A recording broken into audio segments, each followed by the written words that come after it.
En Venezuela denunciaron una campaña para intentar involucrar al país en el atentado contra la escuela policial en Bogotá, la capital de Colombia.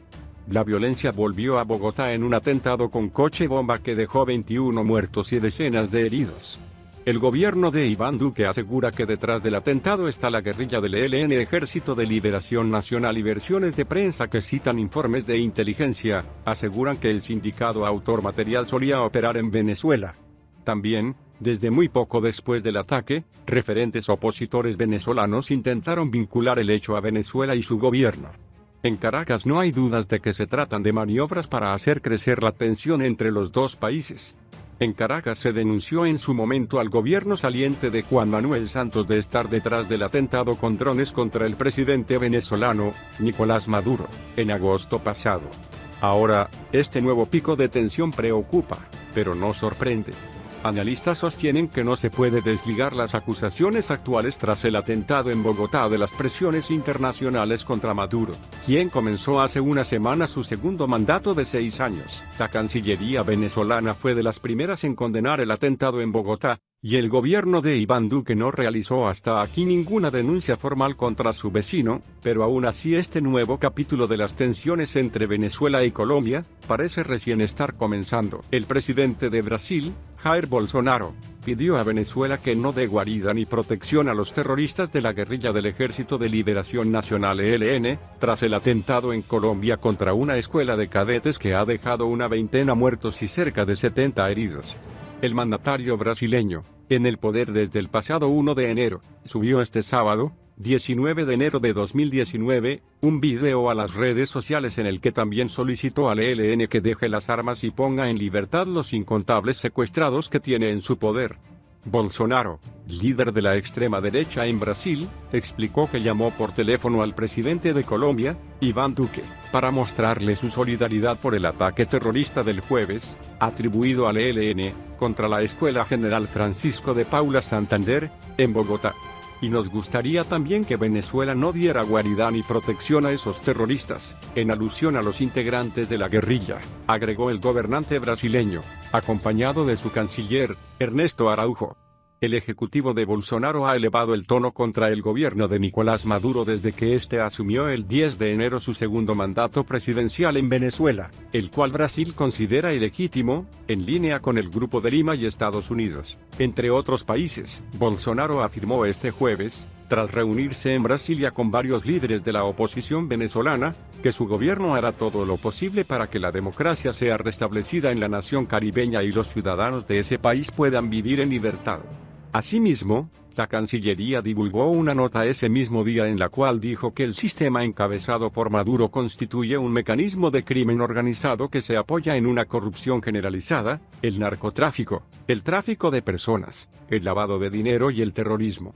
También señaló que, según la oposición, ese país sufre un genocidio silencioso, perpetrado por la dictadura de Maduro contra su propio pueblo.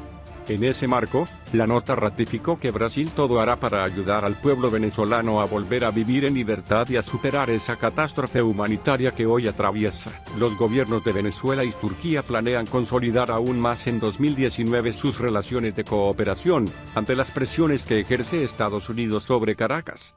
Hemos sostenido un encuentro de trabajo en el Palacio de Gobierno de la República de Turquía, con el señor presidente Recep Tayyip Erdogan, a quien le entregamos una carta del presidente de Venezuela Nicolás Maduro para seguir consolidando la cooperación bilateral, informó el vicepresidente venezolano, Tarek El Aissami. En un mensaje difundido el viernes en su cuenta en Twitter, El Aissami, que se encuentra en Turquía, destacó que Caracas y Ankara consolidarán aún más su alianza estratégica durante este año en curso. El alto cargo venezolano agradeció, además, la solidaridad del pueblo de Turquía con Venezuela. Agradecemos la solidaridad de siempre y el amor del pueblo turco y del presidente Erdogan al pueblo de Venezuela y al presidente Nicolás Maduro, declaró el Aissami en otro tuit.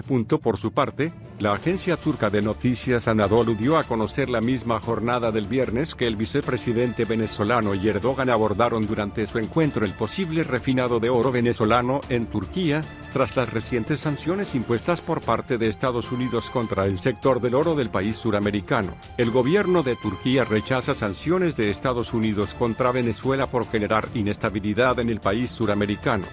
Por su parte, Venezuela considera a Turquía un país aliado que puede desempeñar un papel importante en neutralizar las presiones del gobierno de Washington.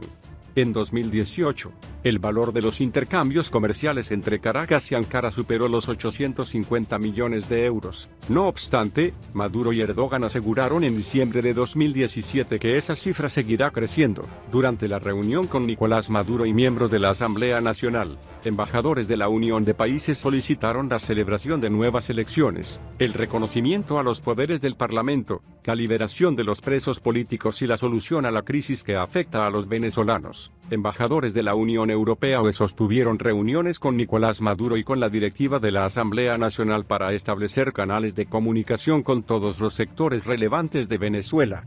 Un comunicado publicado en la página de Relaciones Exteriores de la UE señaló que los funcionarios europeos llamaron a respetar la democracia, la ley y las libertades fundamentales. Pedimos el reconocimiento de los poderes y las prerrogativas de la Asamblea Nacional, incluyendo la inmunidad de sus miembros, la realización de nuevas elecciones en consonancia con los estándares internacionales, la libertad de todos los presos políticos y la atención inmediata de las necesidades de la población, señaló la portavoz de Asuntos Externos, Maca Kocijancic. Asimismo, el comunicado indica que está en discusión el establecimiento de un grupo de contacto internacional que va dirigido a crear las condiciones para una solución política, democrática y pacífica. La Unión Europea continuará trabajando, a través de sus representantes diplomáticos en el país, para superar la crisis y traer de vuelta la democracia y la estabilidad. En una carta, el colectivo de pensionados pidió a Michelle Bachelet, expresidenta del país y ahora alta comisionada de las Naciones Unidas para los Derechos Humanos, que reclame a Maduro una respuesta a la situación. Un grupo de 2.000 chilenos que trabajaron en Venezuela, la mayoría exiliados luego del golpe militar de Augusto Pinochet en el año 1973, y que volvieron a su país, reclamaron ayuda internacional para recibir la pensión que el régimen de Nicolás Maduro suspendió en diciembre del año 2015.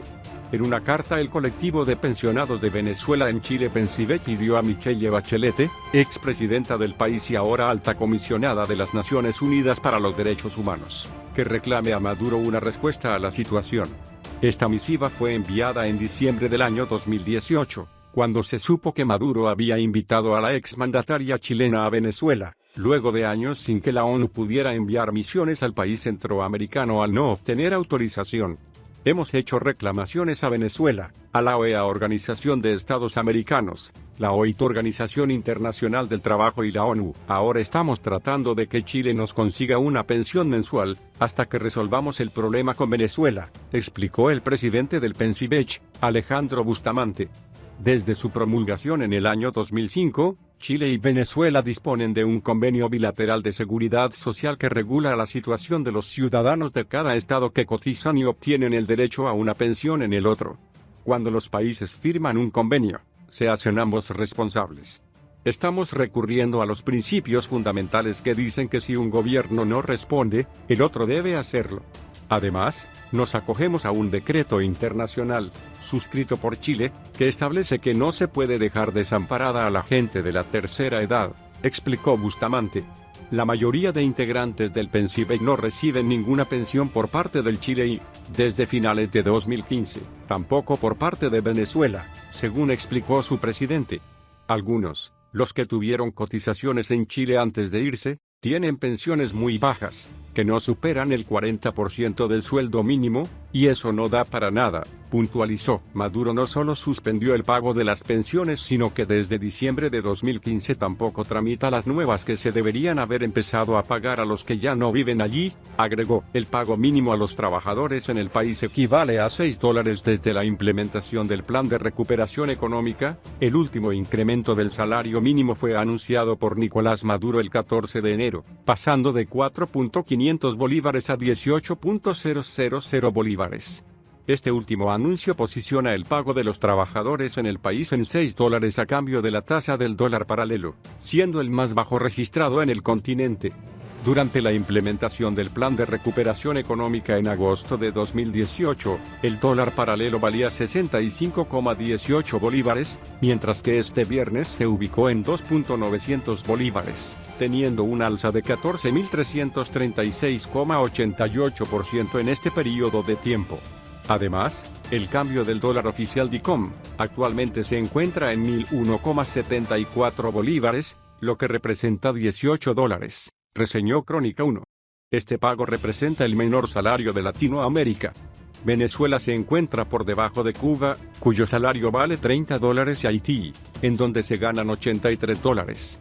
En el resto del continente, los pagos a los ciudadanos no baja de 100 dólares, como en Perú 279 dólares, Brasil 269 dólares, Bolivia 300 dólares y Chile 427 dólares. Con este salario, la ganancia de un ciudadano en el país representa menos de $1 por día. El Banco Mundial indica que este margen de adquisición es denominado como pobreza extrema, señaló Efecto Cocuyo. Estos incrementos no han ayudado a los venezolanos a contrarrestar la inflación debido a su aumento acelerado. El Fondo Monetario Internacional proyectó que en 2019, la inflación cerrará con una cifra de 10 millones %.